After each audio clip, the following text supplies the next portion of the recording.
Oh, if this has gone unchecked, it's not been droned. This could be a bit of a disaster. The drone is on the back boards. They're focused on something entirely different. Blur, you just have to press Q right now and lean to your side.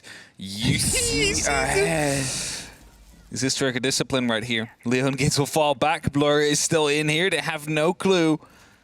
He's just waiting for the right moment. He might be even waiting until they go for an eventual push. There he goes. Stands up now. Picks up the kill. Drops down the hatch. It's an assassination from Blur. With great trigger discipline. And now the rest of Rogue's like, what just happened? Where did he go? Where did he come from? As a grenade's being tossed in secretly, will be forced to fall back. But not dealing enough damage to make it a threat, really. Wow, they're still able to sort of long-arm some utility towards the approach here. Freeze is going to start to be collapsed. Oh. Great take from Leon there as they're kind of getting a bit of control. But you look at the fact that there's 20 seconds. They've sort of constructed themselves. I don't think they're confident with the Rebox control, so instead they're just going to try and strong-arm their way through. Another canister pops, as does Doki. Swings on that opener to the backside of Freezer. Cools them off for the second there. 10 seconds. Just Aces trying to find his way back ground, but with only a handful of seconds and not much else to your name. There's not much else that you can do at this moment in time. NaVi take the first with a hold where they very much punish Rogue's mistakes. They might not be as confident as they normally would be. Blur gets the kill onto Doki. Corey, I must say, dies. The diffuser dropped as well, and that means they need to go and recover that. It just costs you an extra 10 seconds, but it's 10 seconds that you cannot use elsewhere. Well, there's Leon getting a little bit of revenge, and I prefer this sort of setup and stack here as they try and dig their way across, but secretly likes it quite a lot too. Rips tears his way back round onto the walk-in. That's that kind of nightmare about this opener, as you never really know. They're going to treat it. Bulletproof is gone. That was causing a lot of issues from that trophy door swing, and that's the thing about this take now. But Rips from deep is able to take care of one. Nath yet again is going to try and reposition and reformulate in a place to try and put some punishment back in, but they seem to have a bit of an awareness. With only 10 seconds though, they need to try and get this diffuser in and covered. If Nath can pull one of these two bodies out of it, which he's almost able to do there finally, and the diffuser goes down with it too, but Rips is in the right position. Rogue restructuring themselves on that approach and making sure that they have the cover to get a bit of revenge that otherwise NaVi were able to fly unpunished. One of the changes we see here right now from NaVi is they have a body underneath still at this point in time, and that brought everybody back round, but we still have Nath playing. With only 10 seconds left, it's going to be Blur that opens it up, and they know that Rogue has to try and throw themselves in. Rips and Doki find one apiece. Doki caught underneath. Suddenly, just Rips left yet again, and not for very long. But other than that, that solid streak of wins, it's something where, okay, on paper it doesn't look great there for Rogue, in that it's just a swing of losses. Rush. But as I said, they've gotten close. Hey, secretly, he's making sure they don't get any closer. There's one, there's two, there's not quite three. Corey and Cryan are able to get some revenge and bring themselves back in. They end up on the positive here. That is now a 2 versus 2 though, with Doki still having the angle from the hatch above, sprayed down through that gate and made sure that nobody got any closer. Leon's a bit concerned. With Blur dug in on the close corners here, he has all of the utility to try and get the pocket pressure. It's the spray round and the push onto the pillar, as you said. Great call and great play Something there. he'll be looking forward to try and clutch this out with. A single bullet of any of these two will take him out, and Doki gets that kill. For itself, Leon has gone for a bit of width here. Isn't going to throw himself in because he's well aware of the game that NaVi like to play with this width. And, well, as secretly he's able to get one more on the board, Corey and Leon find themselves an entire map apart, but they've at least found the saves in the middle of the sandwich. The pings are coming out, but he's not going to be able to get that kill. Saves turning around at the wrong moment there. Will be picked up by Leon Gitz. That's a start for Rogue to try and get back into the round. There's only 50 seconds left, so maybe go up to the hatch to maybe use some of that verticality, but then he still needs to drop. He still needs to find the two players holding him. Then he needs Nath inside of security.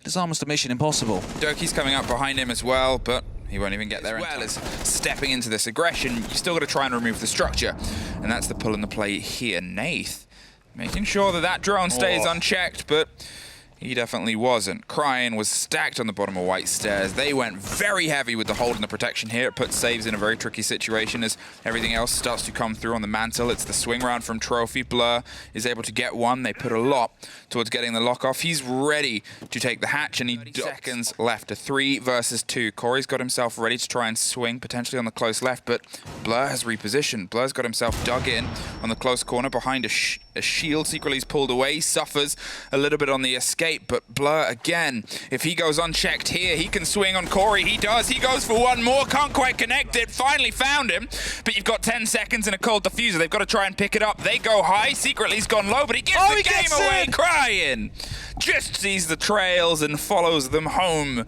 to a second round. Walking closet with a grenade or anything like that to try and deny anybody to be in there as the drone gets taken care of. They know exactly that Aces is inside. The grenade gets popped in, forces him around the corner. The second one comes in right after, and that actually picks him up. It is secretly from the roof through the window that will be making sure that that rotation is safe. And Doki's already in very far. Gets the kill onto Doki. Leon gets behind the shield. Well, he's kind of stuck now. He was supposed to provide a cover, which he failed to do so. Now he's sprayed through. They just pre-fire, and he actually gets the drop on Secretly. Is allowed to slip away. A very precious moment here. They're going to be able to get that pickup, but they also get Leon in the meantime. They've put themselves into a 4 versus 2. You can see Saves how expertly they can utilize them. Nath, he's just holding firm, seeing if he can sort of be that anchor, that backline to it, as Crine goes for a bit of an explore around the double window. The spray comes, and Nath just gets the bit of revenge there. It was the necessary trade that you can pull off. Rips, well, he went for something bold, but NaVi were already stacked up and ready to knock him down. Secure that kill. It's Grind that picks him up right after, but a new grenade gets tossed in. It's going to be just too late, however. That could have been a double kill if it was just a little bit earlier. But for now, NaVi are, well, finding themselves still in a 5v5 situation. I mean, they're really enjoying the use of grenades, and to be fair, it almost secured them the opening kill twice. Instead, they're going to go for the spray and the swing round. The drop on the E-box is quickly sort of battled back against it. They found themselves with a body disadvantage, the same pace that we saw come through, at least on the execute before, but they have way less time to try and formulate it. Suddenly, Doki is alone versus the rest of the world right now, knows that there's a body close behind the pillar, is going to go for the swing, tries to put the pressure on even further, can't quite get the guessing game together. And Rogue find themselves another round and keep themselves, most importantly, off-map point. Scratches in, but all of this is intel of saying, well, we know that they're slightly further away, so maybe we can try and drive ourselves in, push this advantage that we can otherwise do so well. Blur is able to get the open from the double window as the swing starts to come around. Doki's driven his way all the way into the kid's side, gets one, gets two, and gets a lot of clarity here. The 2 red bodies underneath are quickly trying to find their way back round. 1 C4 still in pocket, but Nath is making sure that that diffuser isn't in his pocket much longer. Another one tacked onto Doki's tally as he gets the triple on the top of white, and they find themselves with a quad left ahead of them. Cryin has a lot of work to do to see if he can try and pull this back into his favor.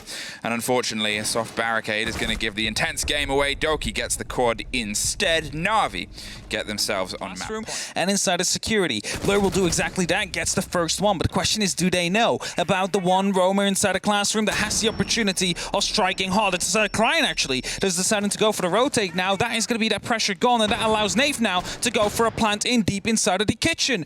Cryin was supposed to stay in classroom. He was going to be able to stop this plant from happening. Misses the nitro now as well, and that means 45 seconds are on that clock. We're in a post-plant position now, 3v3, and the NaVi members are pulling back as far as they possibly can, whilst Nath digs himself in deep right behind.